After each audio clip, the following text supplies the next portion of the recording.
One Man's Family, winner of 47 national awards, a Carlton E. Morse creation.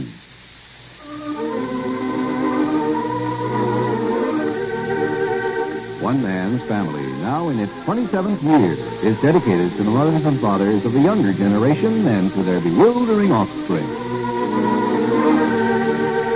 Today, Claudia tunes up the second fiddle. Jack Barbour, climbing the front steps to his sister Hazel's house, that overpowering concrete structure known in whispers as Murray's Mortgage, finds the front door open and so goes into the vaulted entrance hall. It's late afternoon. Hazel? Dan? Anybody home? I'm in the den, Jack. I'm on the telephone. I'll wait out here. No, come on in. It's Del Mannington. I'm sorry, Del. My brother Jack just came in. Hi, sit down anywhere. Ask Jack if he remembers me. Sure, I remember him. I remember every guy who ever used to call on Claudia. They were good for nickels if I'd leave the room. Did you hear that? Hazel, I'll be here at the Fairmont until Tuesday morning. Now, why don't you and your husband and Jack and his wife come and have dinner with me? Did you say Claudia, too? What? Oh, sure. Claudia, you know, all of you. We'll talk about it, Del. I'll call you. Have you tried to get Claude? Nobody there but the housekeeper. Well, try again, won't you? I'm sure she's on her way home by now, and thanks for calling. You're very good for my morale. What's wrong with your morale? Nothing now. Well, my brother's waiting patiently to talk to me. I'll call you soon. And you be sure to try Claude again. Goodbye, Hazel. Sorry you're so busy. Goodbye. Goodbye, Del. Now, from here, if I'm not mistaken, it sounded like an out-and-out Claudia promotion. Isn't it perfectly ridiculous? Why should Claudia's old beau suddenly decide he likes me 26 years later? You want me to answer that? No, please don't. Okay. Tell me something. Yes? What did I say to you night before last? Why? Did you talk to Paul about something I said? I'm sorry. I certainly shouldn't have discussed it with Paul. If I talked it over with anybody, it should have been Dan. Well, what did I say? I'm sorry, Hazel. Paul razzed me a little, called me a coffee break psychoanalyst, said the world's full of them. And I couldn't even remember what I said. You said it's no wonder Dan wanted a chain of stores and the biggest house in Seacliff, because I'd always run to Paul or Father with my troubles. Oh. I never leaned on Dan. That's what you said, and I guess you were right. But you didn't ask for all that advice, did you? No, as a matter of fact, I didn't. I can't imagine why I volunteered it either.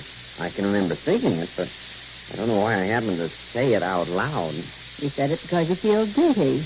Now, I'll be a coffee break analyst myself. Okay, fair enough. Why do I feel guilty? Because you refuse to handle Dan's law business any longer. You feel guilty because he's in this horrible, horrible mess. And you're his brother-in-law, and you aren't helping one bit. That's 1,000% wrong. I don't feel guilty at all. Oh, just plain hard-hearted. Look, people get things half right. Now listen, Dan is in trouble, but I couldn't help him out. We're too conservative. He needs a lawyer who can see his way around the curves, Hazel. We're much too stuffy to be useful in any deals the late lamented Quade Duckworth put together. Don't you understand? Oh, wow. Yes, and that's why he's lucky to have Len Voigt. Len is a noble-hearted, honest fellow, which you might call a liberal, a last-ditch battler who can honestly convince himself that the end justifies the means. Conservatives can't do that, you see, Hazel. We live by the rules, and we go down by the rules. That's really very illuminating. Good. Well, I'm happy to clear it up. You don't need to explain it to Dan until the trouble's all over. All right. How is Dan? Any more lawsuits? I haven't talked to him since he left for work this morning. What's the matter? Jack, I'm glad you said what you did say. Probably most of it was true. Well, I didn't realize how harsh some of it sounded until I got it played back. I may have failed Dan when the children were little, but he can count on me now. I'll promise you that. As soon as Father feels better, I'm going to talk to him about getting some of my own money out of the trust. And then I plan to pay off this mortgage myself. And Hazel? Well, come in, Claude. We're in the den. Mrs. McCullough says Del Mannington has tried twice to get me on the phone. Hi. Oh, hello. Oh, hello, Jack. And before I call Del back, I want you to tell me if you had anything to do with it. Excuse me, girls. Don't go, Jack. Oh, I live with 7 women. I know when I'm in the powder room. I can feel it. Excuse me. I'll see you later. Hazel, anytime you want a little coffee break off the cuff analysis, come on over. Goodbye, Jack. Thanks very much. No, then. Let's close this door.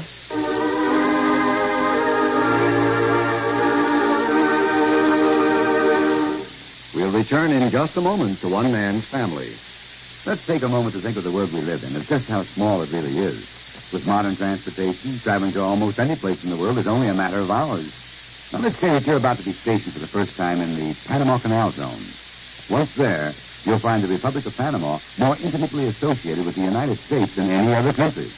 You'll also find that nowhere abroad will you get in closer contact with the United States. North Americans have lived in the Canal Zone ever since it was acquired in May 1904. And you'll find thousands of your fellow countrymen, soldiers, sailors, and civilians, living and working in the zone much as they would at home. Why would you be stationed here? It would be to help protect one of the greatest engineering feats in history, the Panama Canal, which was finally dug and completed by the United States Army Engineers and opened to navigation August the 15th, 1914, 10 years after our engineers took over the actual digging of the big ditch at a total cost of $380 million. Now, here is why the canal is so important. This narrow gateway between the Atlantic and Pacific Oceans is kept open and maintained so that our Navy and merchant ships can pass quickly from ocean to ocean. This is a tremendous saving of time and money. Ships plowing the ocean waters between the Atlantic and Pacific coasts of the United States save 8,000 miles by going through the canal instead of around the southern tip of South America, where, incidentally, is some of the world's worst weather. There's another thought to keep in mind.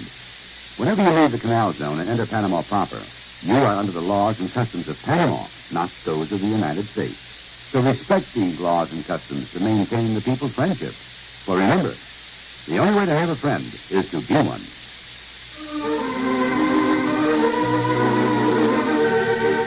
Hazel closes the door, turns on a floor lamp, and finds her sister Claudia, feet widespread, arms folded, facing her. Now then, Hazel, I want to know. What makes you think I'd ask Del to call you? Or that he'd take my advice if I did? Because Dad said you reminded him to call me. Father? Where was he? Dad said Del called the house when you were over there, and you said for him to be sure to phone Claudia while he's in town. Claude, he's lost your number. He's had my number since the first time you wrote me. There isn't any doubt in his mind about where to find me. All he has to do is look it up. What else did you say? He suggested a dinner. He wants Jack and Betty. He remembers Jack from when he used to give Jack nickels to stay out of the room. So he wants Jack and Betty and you and Nicky and Dan and me. When? Oh, sometime between now and Monday night. Did you say we'd do it? I said we'd talk it over or something.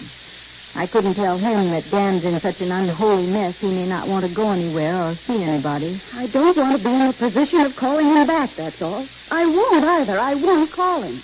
You talk it over with Nicky and Jack and Betty, and I'll speak to Dan, and then I'll call Del, if you'd rather. You'll manage it, huh? Claude, you just asked me to. I didn't mean that the way it sounded. I just meant he's my old friend, and the way it's worked out, you'll manage the dinner. We aren't going to quarrel about this, are we? Hazel, I was trying to point out the irony. I don't need it pointed out. I see it. Honestly, I can't say anything right to anybody. Apparently, I can't either. Claudia, our nerves are on edge around here. We're not quite responsible for what we do. Dad's being sued by all but 4 of the stores in the whole Duckworth chain because of something Duckworth did. And we're frantic, if you want to know the truth. So I don't care if we go to the dinner or don't go to the dinner, or if we ever see Del again. I don't care. I'm sorry, Hazel. I'm terribly sorry. I didn't realize things were so bad. Don't you bother to call him back. I will.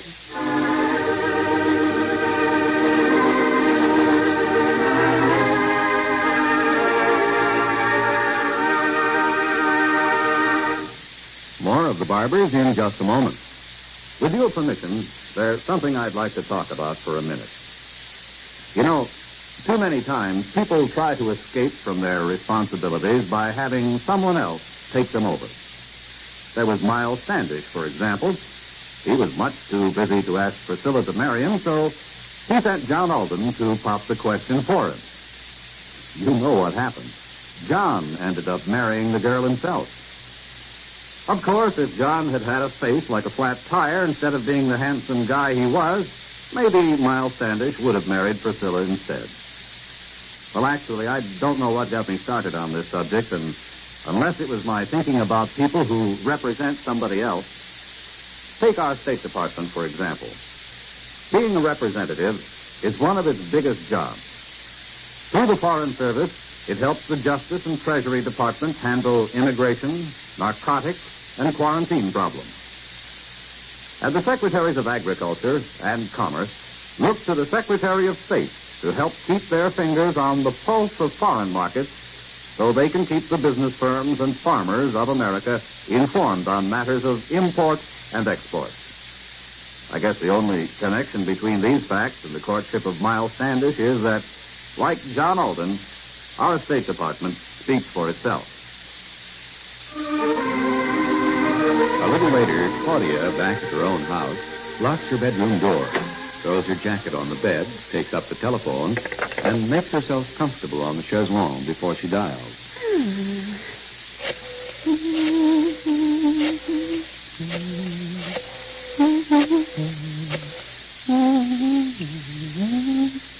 Mr. John Annington, please. This is Nicholas Lacey calling. Yes? Hello, Dell. Hazel. Glad you called me back. Have you talked to Dan? Dell, this is Claudia. What?